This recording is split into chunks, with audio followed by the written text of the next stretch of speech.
Welcome back to Love Your Love Muscle.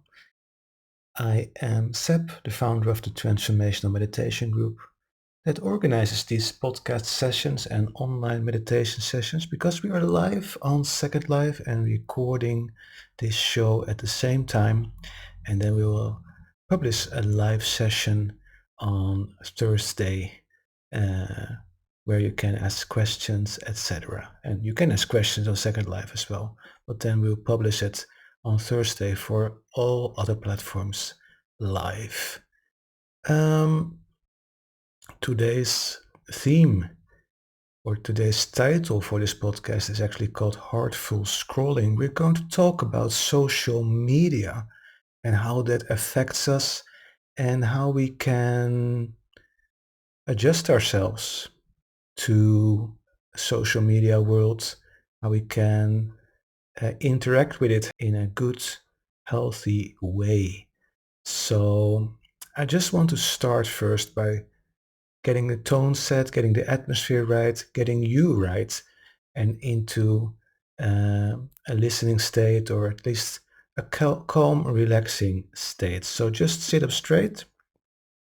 Hello, new people coming in on Second Life. Welcome. Good to have you here. Find a comfortable position. Make sure you have good enough support. All right. This is just not the meditation yet, but just a session to calm down, settle down. So take a nice deep inhale through your nose.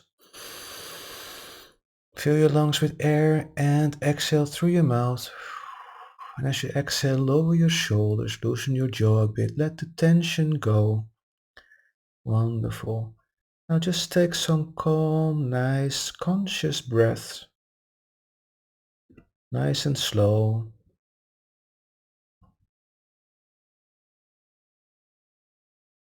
Feel the rhythm of your breath.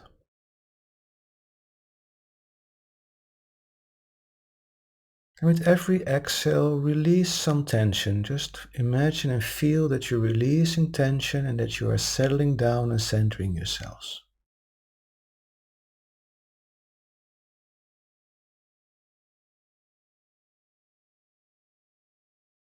Wonderful. Just notice how that feels. Just breathing already regulates your nervous system. Beautiful. So just breathe normally. And as you might notice when you breathe normally, now you're already breathing calmer than you did before you started this session. Beautiful. Okay. Back to alertness, but not a stressful alertness. Let me find my notes. So I want to talk a bit about the neuroscience of digital interaction. This is what we do when we go online and browse the social media websites, right? Did some research, and an average person is 2.5 hours on social media each day. I found it surprisingly long. And what happens during those 2.5 hours? Well, you risk getting triggered by things you see on social media, the things you read on social media. And if you do social media yourself, you post, you're not only lurking and watching what everybody else is posting, but if you do some post yourself, you're also anxious about how people react on that, right? And when you are online, people tend to be more direct, uh, less nice, is my experience at least, and often judgmental. Somehow people get totally different when they are online and don't interact face to face or more directly with someone. They tend to be a little bit harsher in their responses, especially when they get triggered.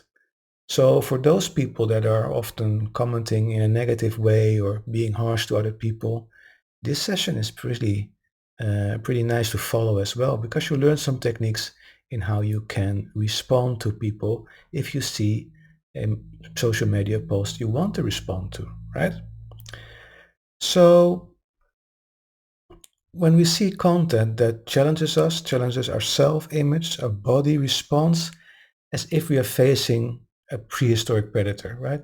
Our there is an area in our brain called amygdala, which will respond on anything that is a threat. And it doesn't matter if it's a physical threat, you see it out in the open coming through you, but it also reacts in a similar way when we get triggered by a comment on a post or the post itself.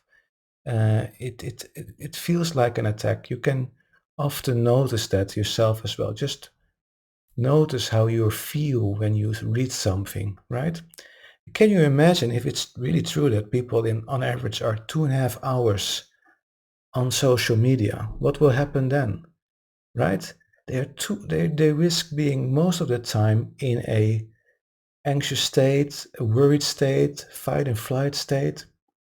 That's a lot. 2.5 hours every day.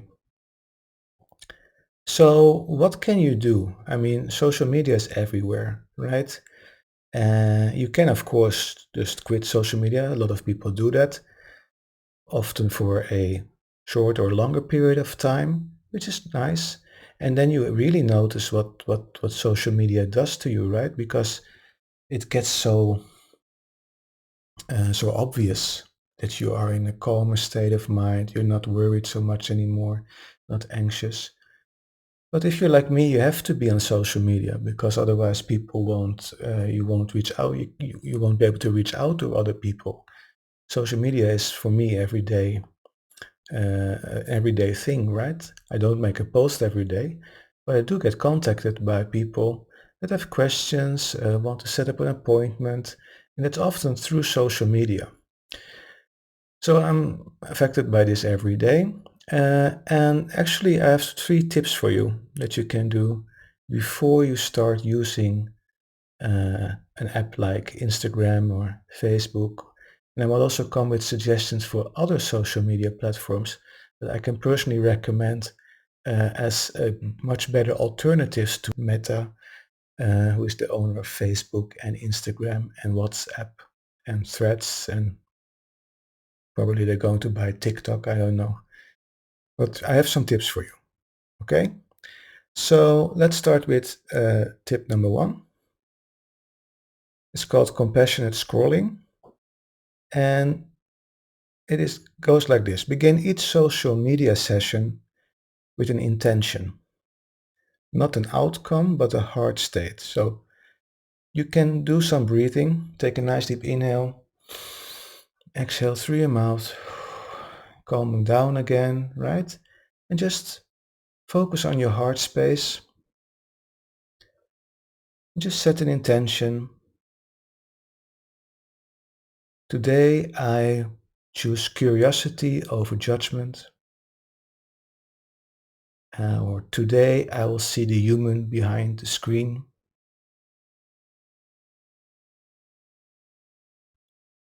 Just start your session compassionate. And if you've been following along with this podcast for some time, you notice that it is very similar on how I recommend you start your day after you wake up, breathing through your heart and setting a state of being, an intention for the day. What do you want to accomplish today? How do you want to be today? Um, how do you want to add heart to the day? That's what we do in HeartMath Institute and the courses that I teach, adding heart to your day.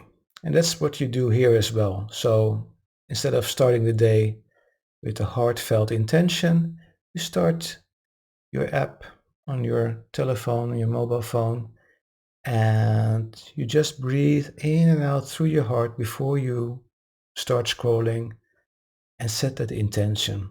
It helps if you put your hand on your heart, especially. It gets that extra focus.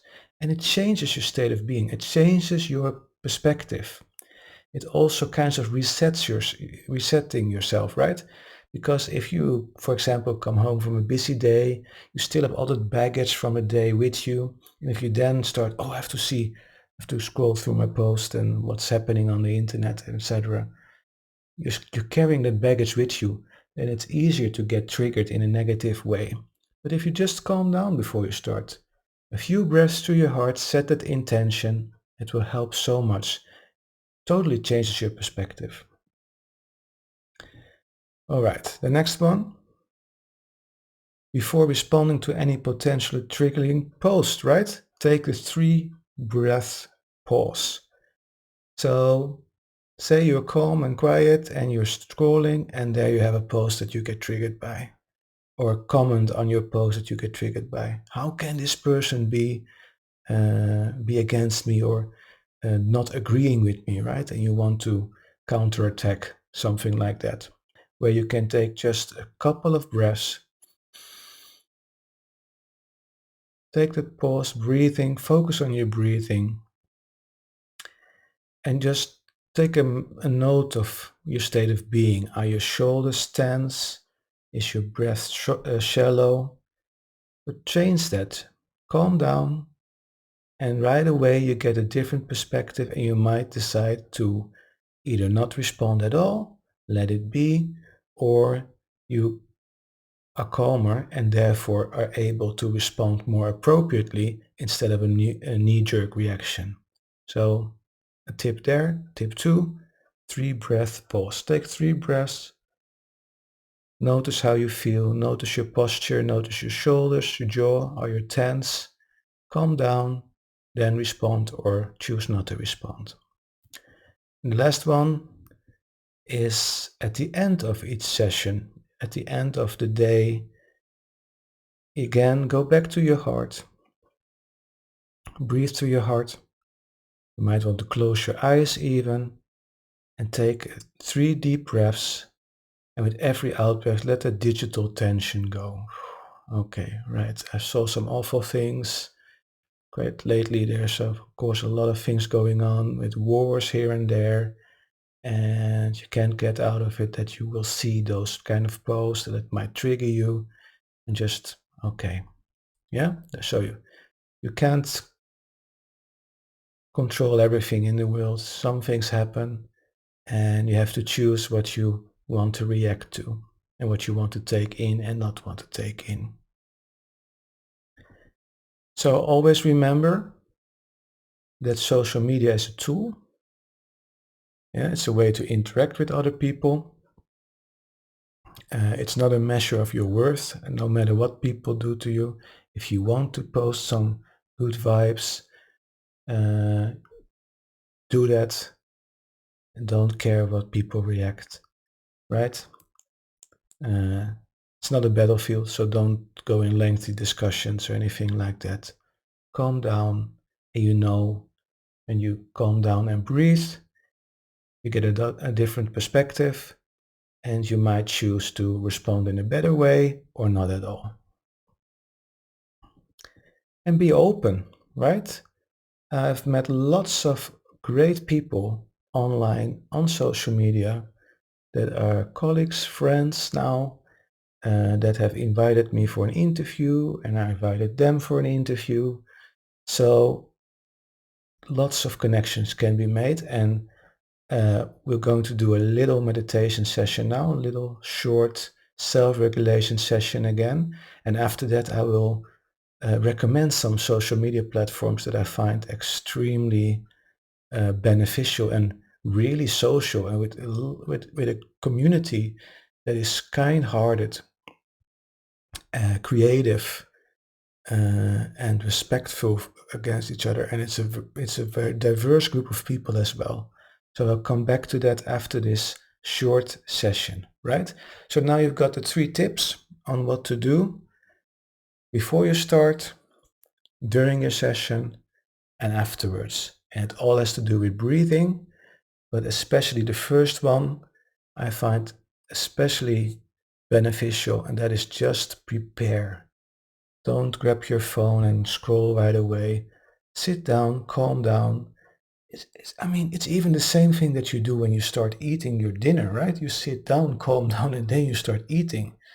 So you sit down, calm down, take your phone, open your app, and then while the app loads, take a few breaths, focus on your heart, and become more compassionate, more resilient.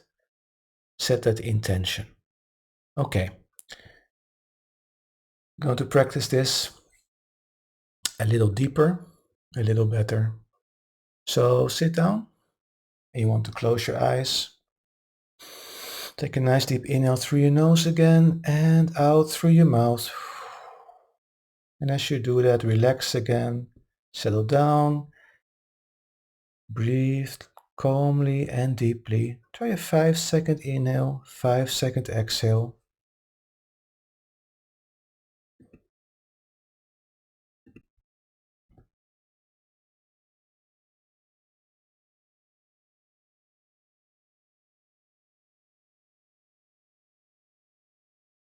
Beautiful.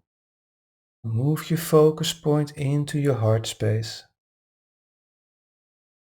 You can put your hand on your chest right there where your heart is. Give it more focus. And imagine breathing in and out through your heart.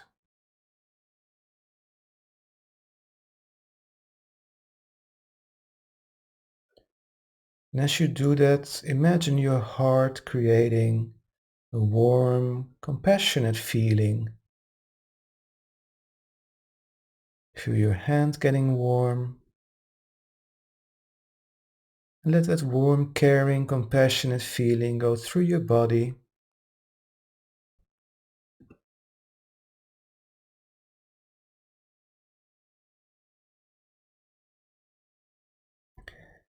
Set the intention before you go scrolling on social media that today I choose curiosity over judgment. And it opens you up, no expectations, just being curious. What is there to learn? You might even want to set the intention as well that says, today I will see the human behind the screen. And it's just a reminder to yourself that everybody on social media is human. So they might be using the wrong words, mixing things up. A lot of people on social media post in English but aren't native English speakers or writers, and that can give some difficulties to understand them.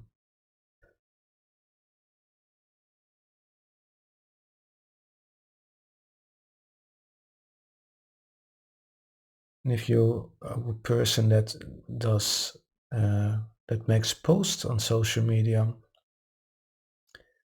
you can again set the intention that you choose curiosity over judgment and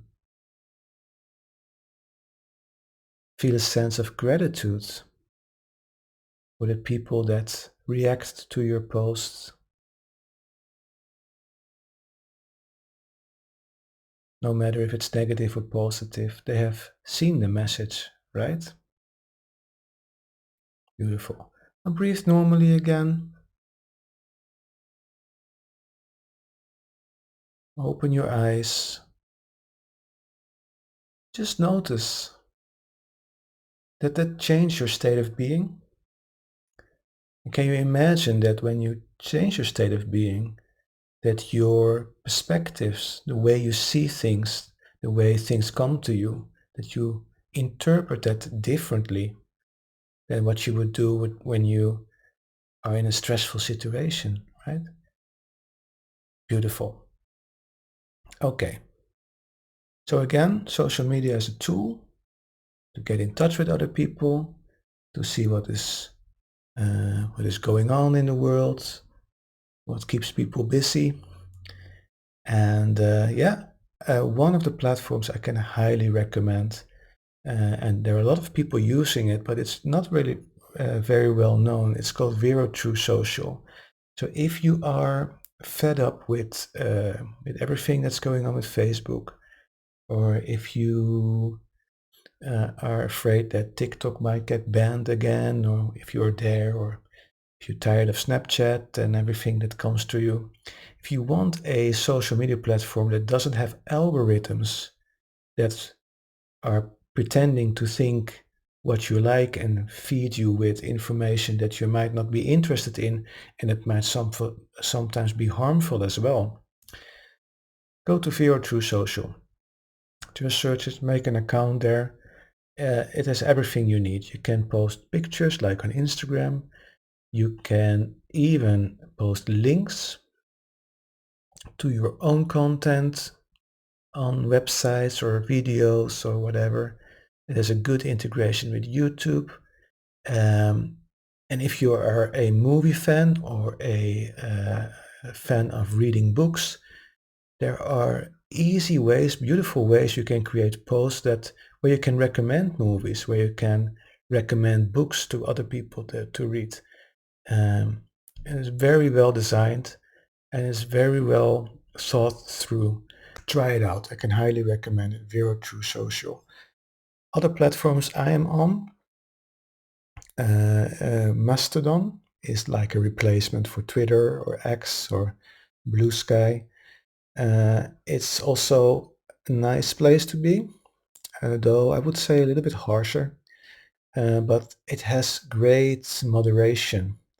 So if you're on a Mastodon server, because there are different services there that you can choose from, if you find a service that is uh, completely according to your values, what you're looking for, if let's say you are interested in meditation, self-regulation, like I am, of course, and you may be interested in more scientific topics, go to cosmicnation.co and create an account there and try it out. And my Patreon supporters that are VIP or VIP Plus, I'm not sure yet. I think VIP already. If you're a VIP Patreon supporter or VIP Plus, I'm not sure anymore. Anyway, if one of those two, you can get a free Mastodon account as well. Because on cosmicnation.co, you have to pay $9 a year to get access. And why do you have to pay for that service there? Well, the people owning it they are good friends of mine, but they have to to live and they have to pay some cost for the service as well. And $9 a year isn't much, and you get a great section of the Mastodon or the Fediverse, as they call it, presented to you with scientific people, people that are into yoga, meditation, etc. So try that out. So yeah, I can highly recommend Vero, True Social, and Mastodon as the replacements for Facebook and Instagram and Twitter. So try that out. I can highly recommend it. And don't worry if you don't know any people there, because that's like an excuse many people have. Like, I don't know anybody there and I can't find anything because I have no algorithms there. Just post some things, interact, follow people, search on hashtags, and you'll get to know a lot of people, a lot of great people that inspire you, especially on Vero. All right, I want to conclude with that. So again, that's also part of heartful scrolling, right? If you don't feel comfortable on one platform, don't hesitate to go to another platform and try that out. That's what I've done, and I'm almost never again on Facebook and Instagram. It's that I have a lot of followers there, but I would really, really like to see all those people go over to Vero and Mastodon and yeah, the other alternatives. Okay, thank you so much for tuning in today. A little bit more talk today and a little less meditation, but we'll pick that slack up again next time in 2 weeks. So take care, be safe, and I hope to see you back in 2 weeks again. Namaste, everyone.